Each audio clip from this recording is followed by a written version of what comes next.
même un terme qui se rapproche plus de nos termes bibliques, le syndrome de Judas Iscariote. Lorsque dans une église, quelqu'un qui pense que c'est lui qui devait avoir le poste, mais qu'on ne lui donne pas, ça peut le pousser à saboter toute l'organisation. Notez pour ceux qui écrivent, la trahison envers un leader naît souvent d'une ambition non satisfaite.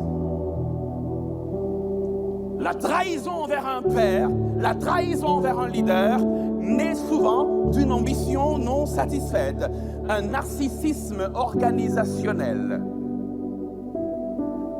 Quelqu'un va me poser la question, mais il n'avait pas le poste le moindre des postes.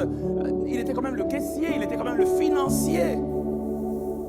Il gérait quand même les finances. Pourquoi se sentir frustré ou lésé alors qu'on gère la caisse? L'un des départements les plus importants d'une organisation.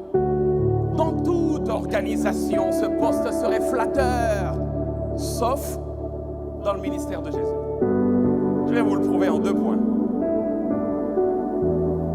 Matthieu 6, 24, c'est Jésus qui parle. Il parle à tout le monde, Judas est même là, le caissier est là aussi. Nul ne peut servir de maître, car il haïra l'un et aimera l'autre, ou il s'attachera à l'un et méprisera l'autre. Et il conclut en disant, vous ne pouvez servir Dieu et maman. D'autres versions disent Dieu et la richesse. D'autres versions vont encore plus loin, disent Dieu et l'argent. Et Judas gère l'argent.